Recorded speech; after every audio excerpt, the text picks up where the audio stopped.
E depois de meses e meses à espera da continuidade daquela enigmática e chocante revelação no final da terceira temporada com We Have to Go Back do Jack, a gente finalmente chega na 4ª temporada de Lost. Eu sou Davi Garcia. Eu sou Juliana Ramanzini. Nós somos o Do Dia Lost e estamos aqui nessa série especial de podcast sobre os 10 anos do fim de Lost, com uma série especial, obviamente, de podcast sobre a série, né? Esse aqui especificamente vai ser sobre a 4ª temporada, mas se você não ouviu os anteriores, volte aqui, tem nos comentários aqui no YouTube, tem no feed do seu agregador de podcasts, ou direto lá no nosso site, dodialost.com.br, você encontra os materiais anteriores sobre essa série especial. Mas vamos falar então da 4ª temporada, né, Ju? Pois é, a melhor parte pra ser bem honesta, parece que eu tô vendo uma série do zero, porque eu não lembrava de nada. Nossa, isso é muito bizarro, né? Porque, assim, quando a gente começou a fazer essa série especial aqui, o episódio piloto, a primeira temporada e a segunda, eu tinha memórias muito mais vivas do que acontece nessas temporadas, que são mais antigas, obviamente, do que as memórias que ficaram da 4ª, da 5ª até da 6ª temporada. Claro, né, aspectos assim gerais você obviamente lembra. Quem morreu, o que aconteceu, assim, agora os episódios em si, os detalhes, exatamente. As conversas, caramba, eu não lembrava de nada, é como se eu estivesse vendo uma coisa nova, e eu fico agoniada porque eu quero continuar assistindo, porque eu fico curiosa, porque eu esqueci o que acontece, e poxa, tá sendo mais surpreendente assim, revisitar a série do que eu poderia imaginar, né? E eu espero que se vocês também estão acompanhando a gente nessa jornada de rever a série, ou de repente tá só escutando os podcasts, né? Mas rever realmente depois de tanto tempo é um negócio diferente. Você realmente tem surpresas, sabe? Tem coisas que simplesmente se apagam da memória. E tem outra dinâmica, porque naquela época a gente ficava naquela expectativa, né, pra assistir, aí depois tinha aqueles hiatos gigantescos entre uma temporada e outra. E agora se maratonar, você assistir um episódio depois do outro, caramba, é outra experiência completamente diferente. Obviamente que você atropela muita coisa, né? Quando você tá maratonando uma série, e é uma experiência que surgiu com o streaming, é uma coisa que você realmente não tem muito tempo de ficar mastigando os episódios, né? Você, obviamente, vai se prender ali nos principais eventos, acontecimentos que acontecem, mas detalhes, né? Aquela coisa de você refletir sobre as coisas que são mostradas e faladas, não tem, né? E se fosse hoje exibido nesse formato, o Lost não ia ter tanta repercussão, porque acho que essa falta do que fazer entre um episódio e outro, entre uma temporada e outra, que instigava a gente a ficar discutindo, revivendo. E dentro da própria temporada tinha hiatos, né? Exatamente. Às vezes exibiam 3, 4 episódios. E a 4ª temporada até foi fora do comum, porque ela aconteceu no meio de uma greve de roteiristas lá em Hollywood, sim, né? Sim. Então a gente não só teve uma pausa, teve dois blocos, eu acho que dentro da própria temporada, como episódios, muito menos episódios, né? Foram 14 episódios, né? Quer dizer, na verdade 13, porque o último foi um episódio duplo, né? Então conta como um só, mas 14 episódios, uma temporada de Lost que realmente trouxe coisas diferentes, né? Como as outras anteriores também. Cada uma delas apresenta um elemento novo, né? Na estrutura da narrativa da série. E a 4ª temporada não foi diferente nesse sentido, né? Porque ela introduziu, embora a gente já tivesse visto isso já no final da terceira, com a questão do flash forward. Que a gente só descobre que é um flash forward no finalzinho do episódio, do final do episódio da terceira temporada. E aqui não, a 4ª temporada ela vai realmente mergulhar a fundo nesse elemento novo dentro da estrutura da série, que é mostrar alguns personagens fora da ilha e em eventos futuros, né? Eventos que passam ali ao longo de 1, 2, 3 anos, depois daqueles eventos todos que a gente acompanhou dentro da ilha. E o primeiro episódio, ele começa centrado no Hurley, que é o primeiro personagem que a gente descobre, né? Depois a gente já tinha descoberto que o Jack e a Kate estavam fora da ilha, a gente descobre que o Hurley também foi um desses personagens que saiu. E ele tá super afetado, né? Sobre aquela experiência de ter saído, né? A forma como saiu, que não é mostrada no início da temporada, mas... E principalmente de ter que mentir, né? Sobre o que aconteceu. Ele não estava conseguindo lidar com o fato de não poder falar, né? O que tinha acontecido. Porque o desenrolar todo... a 4ª temporada é exatamente isso. É o desenrolar dos acontecimentos que levaram os Oceanic Six, né? Saírem da ilha, né? E a gente vê basicamente o que está acontecendo dentro da ilha, o cargueiro, né? E esses flash forwards do pessoal que já tá fora. Então cria uma dinâmica completamente diferente do que a gente tinha visto na série até ali. Até porque introduz mais personagens, novos personagens, né? A gente vê núcleos diferentes interagindo e a gente vê essas histórias bizarras do que acontece lá fora e essa angústia, né, em alguns flashbacks do Jack, desesperadora por ter que voltar. E a gente fica na dúvida de que, afinal de contas, o que aconteceu, né? Como é que culminou nessa saída deles, né? A temporada toda ela aposta nessa coisa do flash forward, mostrar cada um desses personagens que a gente vai descobrindo quem são os Oceanic Six, né? Tem ali o Hurley que a gente descobre, depois a gente descobre que o Said também tinha sido um deles, a Sun, né? O Aaron saiu junto com a Kate também. Então esses personagens, eles são afetados de formas diferentes com essa saída da ilha. E a gente também descobre que o Desmond acabou saindo da ilha também, né? E o Ben também, porque o Ben é que promove, na verdade, isso tudo, quando no final, lá na temporada, ele gira a roda, não sei se vocês lembram, e a ilha se move, né? Se move, ou seja... Desaparece. Os finais de temporada de Lost sempre foram marcados por grandes acontecimentos explosivos, né? Pra não dizer diferente. Mas o início da temporada, ele aposta muito na questão de construir uma conspiração, né? Ele aposta num elemento novo que é ter uma conspiração por trás de todos aqueles eventos. Porque a gente vê logo no segundo episódio um avião, eles encontram, né, um avião da Oceânica no fundo do mar, no fundo do mar Índico lá, e com 326 mortos, né? Eles encontram os corpos lá e tal, dizendo então que o Oceanic 815 ele caiu no fundo do mar e todo mundo morreu. Mas a gente sabe que isso não aconteceu, né? Porque a gente viu a história daquele pessoal todo e esses personagens que saíram da ilha também.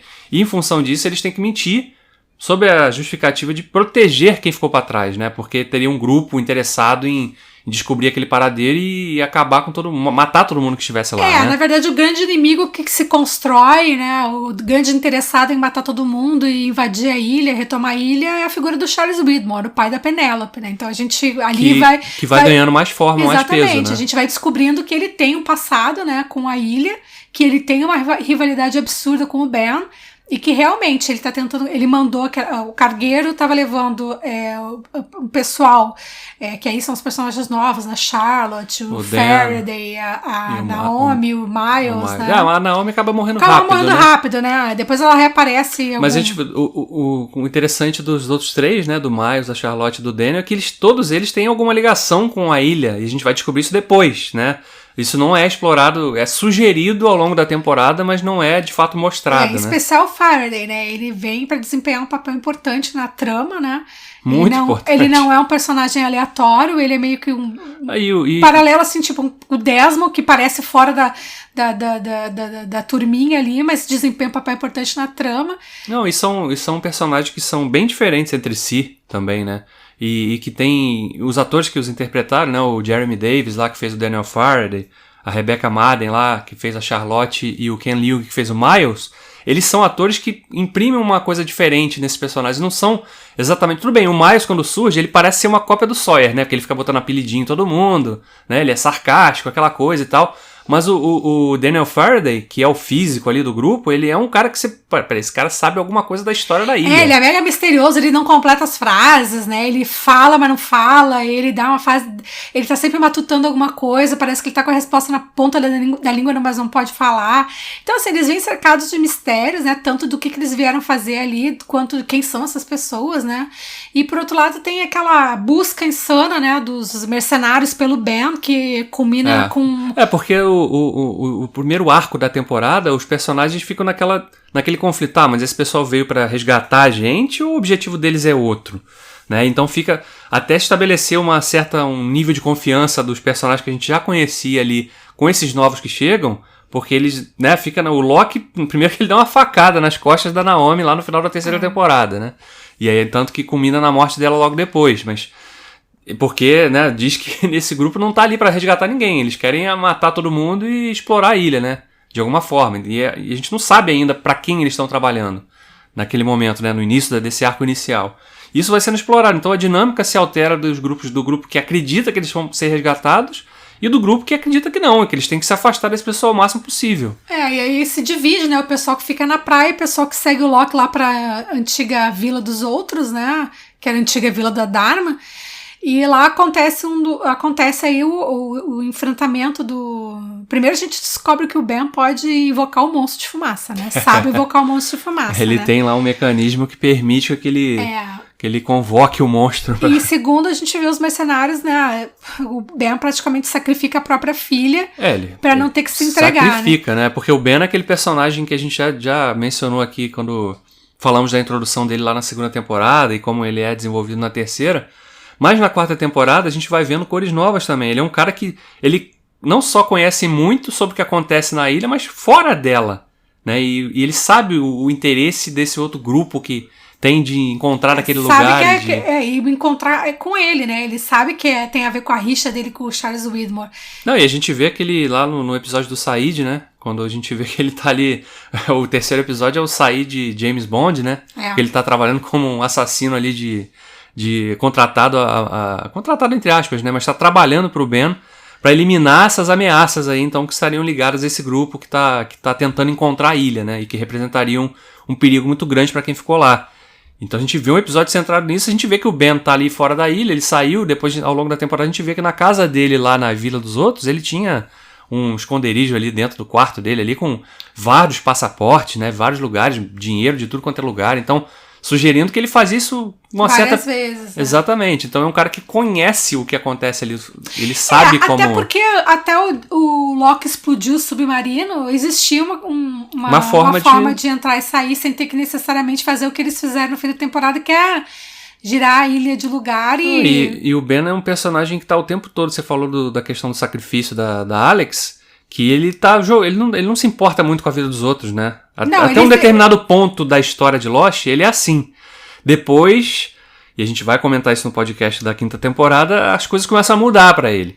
Mas até ali, ele é um cara que não tá nem aí. Se ele tem um objetivo, ele não tem nenhum... e se alguém vai morrer pra ele alcançar esse objetivo, não importa quem seja. Ele não tem nenhum pudor com relação a qualquer efeito colateral das atitudes que ele toma. Então, tanto que psicopata, né? Tanto que quando ele joga naquela cena ali que acontece no 10º episódio da temporada, que o Kimi, né, aquele mercenário fortão, tá lá com a Alex sobre a mira do revólver, falando com ele pra ele sair da ilha e tal, e ele né, fala, tá, tudo bem, ela não significa nada pra mim. Nem é minha filha, é. E aí o cara vai e mata a Alex, né, o mercenário mata a Alex. Ele não comprava que isso fosse acontecer. Mas você vê a reação dele ali de choque ao mesmo tempo, porque ele joga com as palavras, mas as consequências do que ele fala são muito pesadas. E ele tinha, sim, algum carinho por aquela garota. Ele tratava ela como filha. A gente descobre depois, né, no futuro aí, que a relação deles era muito mais... Da parte dele era realmente... Tinha essa sinceridade de paternidade, né? Mas e outro momento em que ele realmente manda um who cares pra vida dos outros é quando o Kimi tá com aquele sensor da bomba, né? Sim. E ele não tá nem aí, ele mata o Kimi, dane-se se vai explodir o cargueiro, entendeu? O Kimi com um sensor que tava ligado, que se o coração dele parasse de bater, acionava a bomba que estava instalada lá no cargueiro, né? Que representaria, teoricamente, a chance de resgate para aquele grupo todo ali. E a gente tem lá, enquanto já falando do cargueiro, né? A gente tem também um núcleo que se desloca para lá, que seria o Desmond e o Said. Isso. E acabam encontrando o espião do Ben dentro do cargueiro, que é nada mais ou menos que o Michael, né? Pois é, o Michael que ficou a terceira temporada toda sumido, né? A gente vê ele lá no final da segunda saindo com o Walt da ilha, depois de ter traído todo mundo, matado a Ana Lucia e a Libby. A gente vê, e o episódio centra isso, mostra aí um flashback, né? Mostrando o que aconteceu com ele nesse tempo fora da ilha. Que a culpa consumiu o cara, né? Ele se sentia muito mal. Ele, inclusive, se afasta do Walt, né? Que o Walt vai viver com a avó. E o Michael tenta se matar, inclusive, fora da ilha. Porque ele realmente sentiu um remorso muito grande. E aí ele é então, contactado pelo grupo do Ben. Né? Porque o Tom sai da ilha também, aquele que era um dos capangas do Ben. Sai, entra em contato com o Michael e fala com ele. Ok, tem alguma coisa que você pode fazer pra gente pra proteger seus amigos. E ele se infiltra nesse grupo que depois a gente descobre que é ligado ao Charles Widmore. E ele é o espião do Ben dentro do barco. E a gente vê aquelas ações todas ali, com ele tentando sabotar ao máximo possível, né, as ações daquele grupo mercenário, para que eles não chegassem com tanta força na ilha que pudesse representar realmente uma ameaça real para aquelas pessoas que ele conhecia. Mas também no cargueiro a gente tem aquele desenvolvimento, porque quando o Desmond e o Said saem da ilha, o Desmond tem aquele momento dele que, né, a gente tinha visto isso lá no 8º episódio da terceira temporada, o Flashes Before Your Eyes, e aqui, no 5º episódio da quarta, o The Constant, que ainda é um dos melhores episódios da série, sem dúvida nenhuma, não só pela questão do que ele mostra, mas pela forma como ele faz isso, né? É uma forma, ele é um episódio que funciona de uma forma diferente de todos os outros, dentro da estrutura. Ele parece, assim, um momento em que se para fazer uma reflexão sobre as questões teóricas que estão por trás da série, né? Então, assim, é um momento em que eles tentam ilustrar mais ou menos um conceito do que estaria por trás toda aquela loucura que vai acontecer dali pra frente, né? E a gente tem a conversa do Desmond com a Penny, né? E ela é a constante dele, né? Por isso, sim. Então porque a gente vê que ele foi encontrar o Faraday, né? O Faraday fala pra ele, você tem que encontrar a sua constante pra conseguir o equilíbrio. O que seria constante? É o que liga ele em todos essas faixas de tempo em que a mente dele tá viajando, né? E aí ela é a pessoa que tá no passado, tá no presente e teoricamente no futuro dele. E é um episódio muito bonito, né? Porque os dois atores, né? A Sonya Valger e o Henry Ian Cusick, eles têm uma química muito grande. Desde a primeira participação deles na série, poucas cenas que eles tiveram logo no início lá, e que vão ganhando mais corpo aí ao longo dessas temporadas, e na 4ª temporada, nesse episódio, fica muito forte, que, né, os dois trabalham assim de uma forma que você compra aquele casal, né? Você torce por eles, para que as coisas se acertem e eles possam ficar juntos, né? Eles são a representação na série da questão do amor mesmo, né? Porque a gente tem outros casais, outros amores, mas são amores mais efêmeros, né? Não, até assim, tipo, que o egoísmo, sabe, as questões pessoais estão acima daquilo, e ali não, o Desmond sabe que ele errou, ele sabe que, né, eles têm um amor forte que superou o tempo, né, a distância, superou, né, a ausência um do outro. Então eu acho que é bonito por isso, porque eles representam isso, a força do amor verdadeiro, né? Então ele mais do que qualquer outro casal dentro da série, né? E a cena da ligação deles ali é uma coisa que realmente o cara fala assim, agora você que tá assistindo aí, você vai derramar uma lágrima. Vai, não interessa se essa é a primeira ou a segunda ou a 10ª vez que você tá vendo esse episódio. Porque outros casais, por exemplo, assim, relacionamento, assim, a gente sabe que tem outros relacionamentos bonitos, mas, por exemplo, vamos pegar o exemplo da Kate e do Sawyer, do Jack.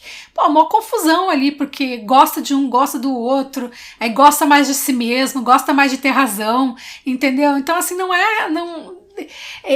o Desmond e a Penny tem essa função na história. Eu acho que eles são um retrato do amor verdadeiro, né? E do amor que supera e permanece apesar de tudo. E tem aí, já falando de outro aspecto da temporada, que foi uma pequena surpresa também. Como a temporada vai investindo nos flash forwards, a gente chega no episódio lá sentado na Sam, né? Porque a Sam fora da ilha, ela virou uma leoa, né? Ela pegou o dinheiro da indenização, porque ela sempre foi tratada pelo pai de forma muito, né, paternalista realmente ali, aquela coisa de, né, você é mulher aqui nessa sociedade, né? Você não pode fazer nada, você não tem fala e tal, e ela usa aquele dinheiro para comprar boa parte das ações e dominar a empresa do pai, né? E ela vai peitar o Widmore também, e ela tá toda trabalhada na vingança por conta do Jack, mas daí também já é idiotice, né? Tipo assim, e a culpa é do Jack. Não, pô, o negócio é explodir, né, gente? No final da temporada o barco explode, né? Vocês lembram? Porque a zona toda acontece com... A gente tem lá a morte da Alex, né? Aí o grupo do Sawyer, o Miles e a Claire vão em direção à ilha, à praia, e a Claire vai atrás do Christian, deixa o Aaron, entendeu? E acaba que o Aaron fica no colo da Kate. Aí o helicóptero sai da ilha com o Sawyer, o Jack, a Sam, a Kate, o Hurley e o Aaron. E o Said. Né? E o Said, e o Lapidus, né? Aí chega no barco, quando tá pousando no barco, vem o Desmond berrando, vai explodir. Aí o Desmond sobe no helicóptero, aí explode com o Jim, Michael lá, né? E aí acaba que enquanto eles estão indo em direção à ilha, o Ben move a ilha.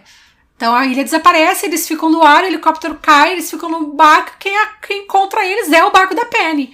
Sim, então, que tava procurando, porque a gente viu no final da 2ª temporada que tinha aqueles dois homens conseguiram traçar mais ou menos a localização da ilha. E pela ligação que o Desmond fez também, ela conseguiu monitorar. Exatamente. Então aí a gente tem ali um desenrolar maluco de fim de temporada, mas que coloca novamente vários núcleos em momentos diferentes, né? Mas eu tava falando mais do episódio da Sam, porque ela investe porque se o Flash Forward era um elemento forte na temporada, esse episódio ainda brinca com o conceito, porque ele faz parecer que o Jim também saiu. A gente tá vendo ele ali. É verdade, esse episódio é interessante. Porque ele tem um flashback e um flash forward. Na verdade, foi no primeiro flashback dela, né? Quando ela tá... Antes desse que ela, né, fica poderosa e tal.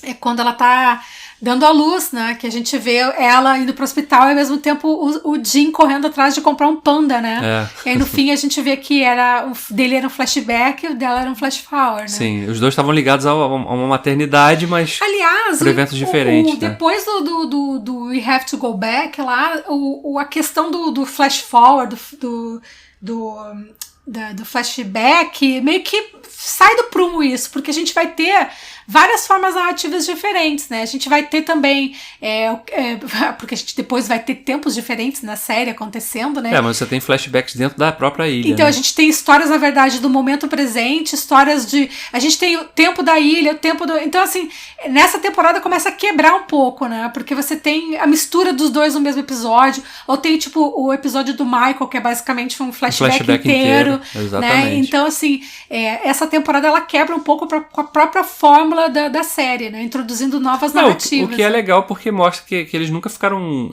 se sentiram confortáveis de manter uma mesma fórmula, estrutura do início ao fim. Né? Claro, coisas vão sendo alteradas ao longo do caminho, isso é normal, uma série de TV funciona assim, não existe uma série que o cara senta lá pro...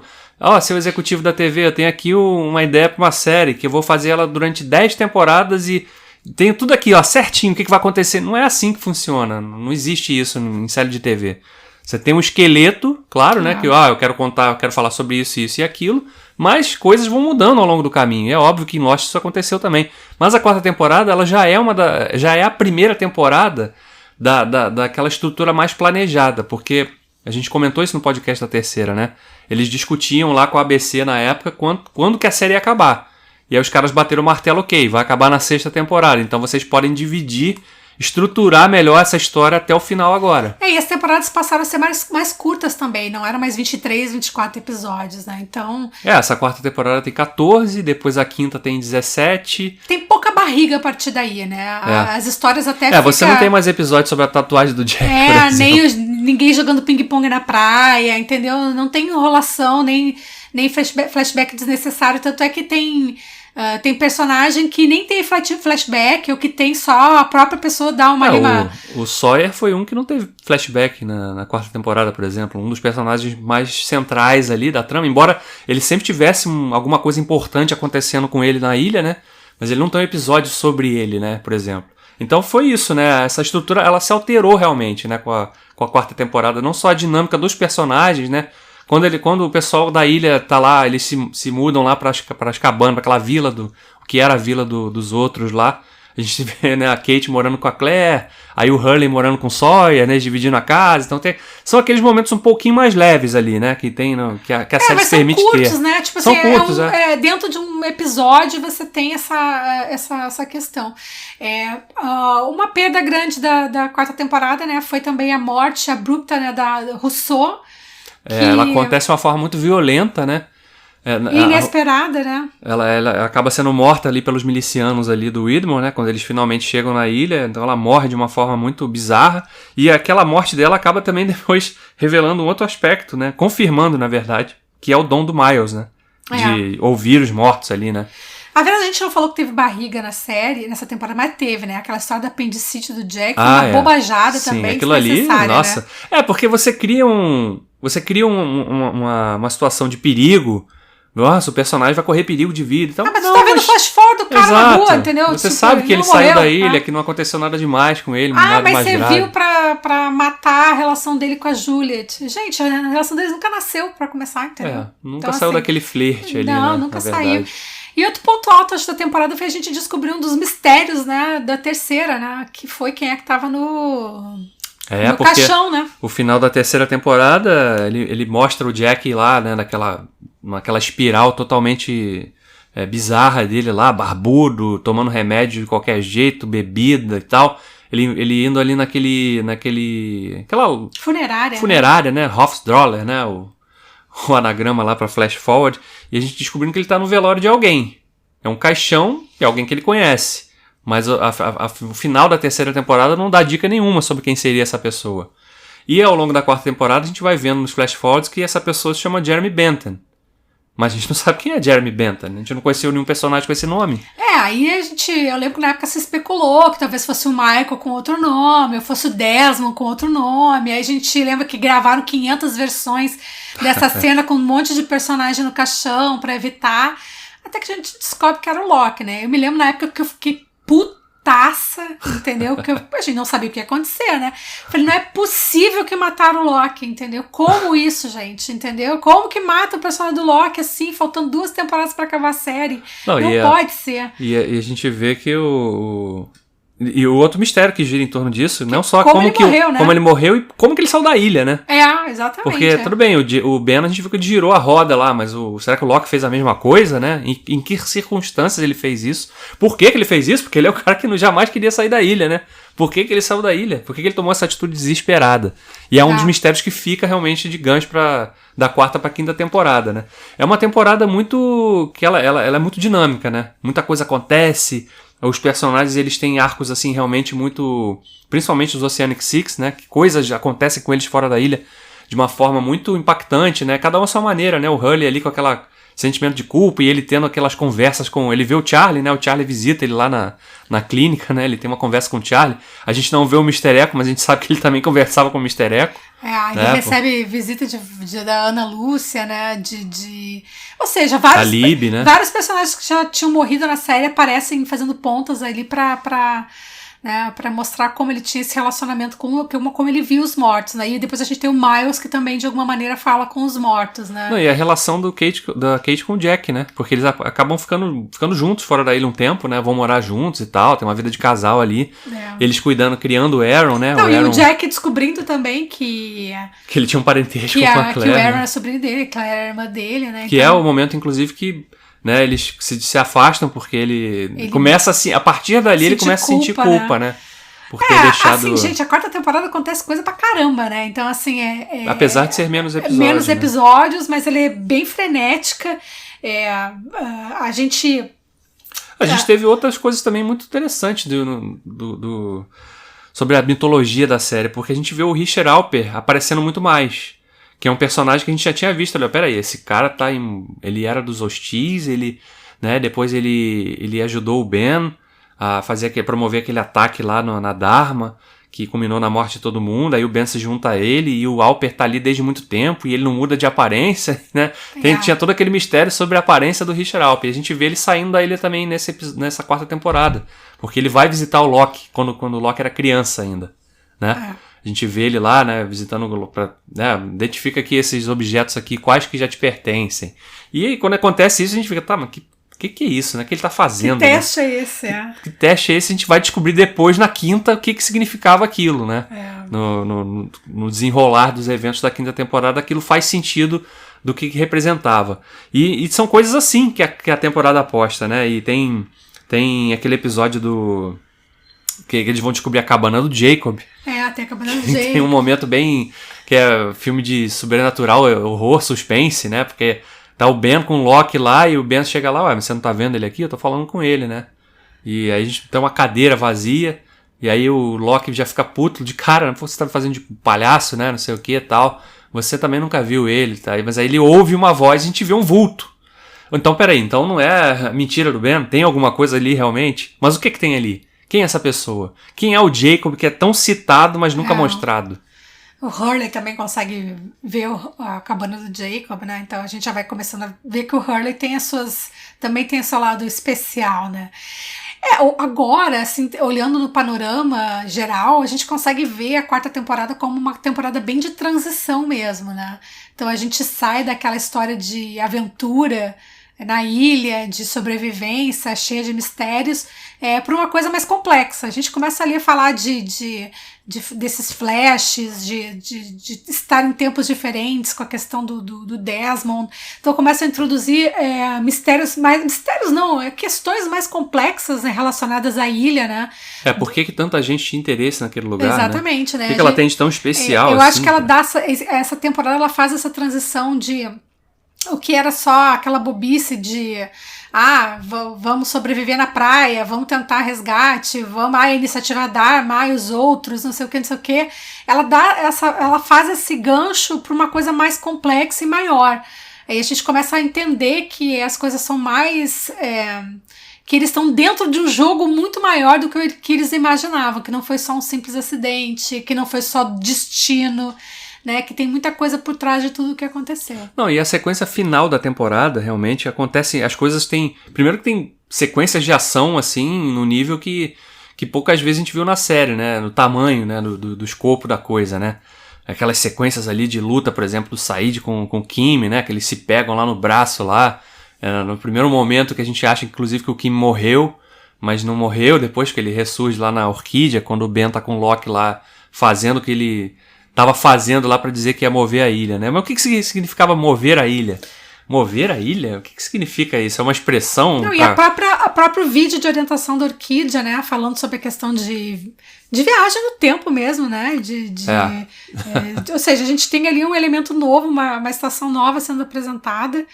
E aí a gente culmina aí com todos aqueles eventos que a gente falou, né? Com o assassinato da Alex, com a tentativa de resgate, né? E você tem o pessoal... Aí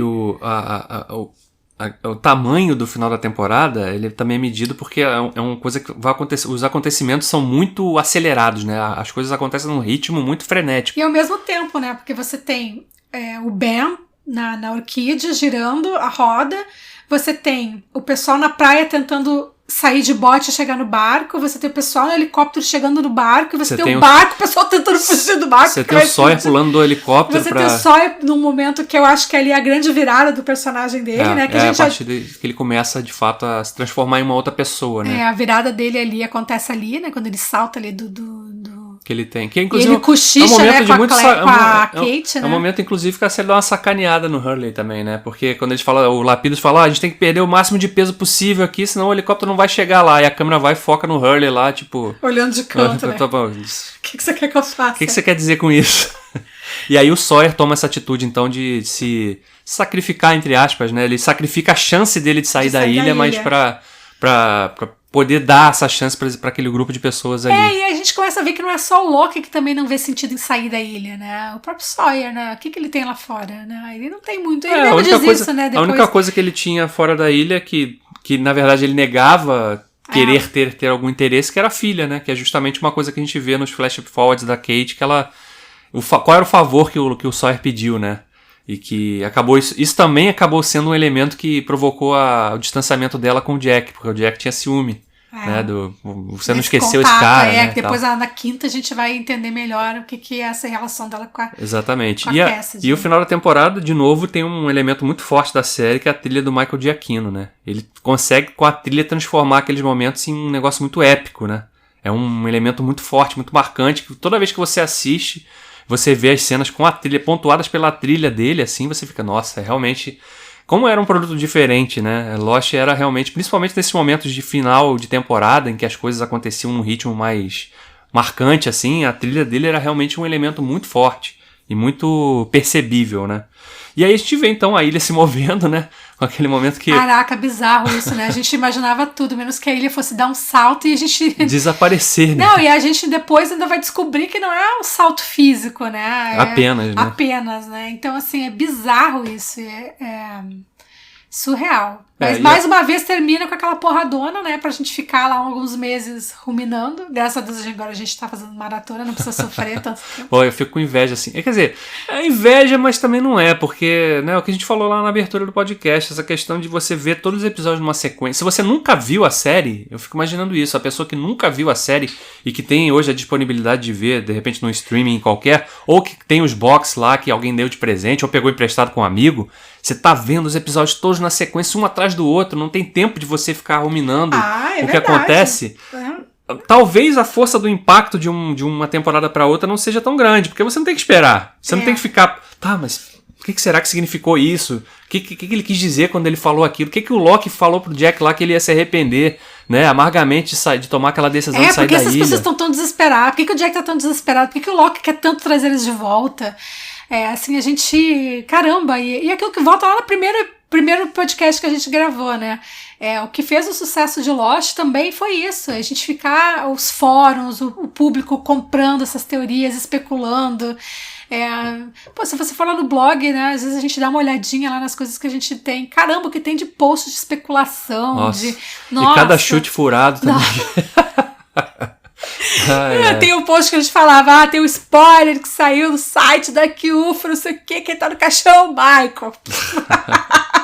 Nossa. Mas era a parte da diversão também, né? Era diversão, exatamente, né? Então, assim, mas por outro lado, a gente minimiza, vendo assim numa sequência, a gente consegue minimizar algumas coisas que a gente tratava como grandiosas e eram bobagens, entendeu? Que a gente dava muita atenção para coisas que não tinham absolutamente sentido nenhum, que era só um negócio que tava ali, ai meu Deus, esses hieroglifos na parede, vamos traduzir isso. Gente, não é nada, era só um hieroglifo na parede, só isso, entendeu? Pode até ser que um dia, se eles reexplorarem esse universo da série, a gente conheça por que tinham tantas referências egípcias ali, né? Entendeu? Assim, tem o símbolo não sei o quê, aí tem coisa que não sei o quê, tudo era motivo da gente achar uma pista e tal. Que tinha algum significado muito importante, por que né? ele disse isso? O que significa isso que ele aparece, falou? É aquele quadro que aparece no fundo da cena, lá no escritório. Por que tem um quadro de cachorro na cabana do Jacob, entendeu? Tudo era motivo. A gente era só um quadro de cachorro, entendeu? Então, assim, eu acho que agora a gente consegue ver quanto tempo a gente perdeu também com bobagem, com coisas que não eram mistério. Então, assim, muito a frustração também de muitas pessoas foi ter se prendido nessas coisas que eram só cenário mesmo, entendeu? Era a construção da cena toda, entendeu? Não tinha um sentido mesmo pra história, né? Mas isso também era divertido, né? A gente claro, ficava ali discutindo as coisas e tal. Mas agora a gente vê que tem outras coisas tão importantes quanto que a gente às vezes não prestou atenção porque tava procurando pelo em ovo, né? Pois é. Então essa foi a 4ª temporada de Lost. A gente revisitou então essa temporada tão especial aí por conta desses elementos novos aí. Conhecemos personagens diferentes, né, que teriam um impacto ainda maior na 5ª temporada. E a gente vai voltar, né, na próxima semana para discutir então o 5º ano de Lost, que também traz um elemento muito novo dentro desse universo, que é a questão da viagem no tempo, que não tinha sido só aludida, né, em alguns momentos dessa 4ª temporada, através do Faraday ali, das interações dele com o Desmond, e com a viagem da consciência do Desmond, mas a gente não tinha visto a viagem no tempo em si, que é um elemento que surge com muita força no 5º ano da série. E esse vai ser, obviamente, um dos temas que a gente vai discutir na próxima semana. A gente já deixa o convite aqui para você, fale para seus amigos que a gente está fazendo essa série especial de podcast sobre Lost, para celebrar esses 10 anos do fim da série, que serão completados em maio de 2020, né? E ouça então, né, se você não ouviu os anteriores, volte aqui, procure no seu agregador de podcast, procure no YouTube, porque a gente está colocando esses áudios também lá no YouTube, no nosso canal do YouTube, do You Are Lost. E, claro, nos acompanhe nesses próximos episódios dessa série especial. A gente vai ficando por aqui. Eu sou Davi Garcia. Eu sou Juliana Ramanzini e até a próxima. Valeu!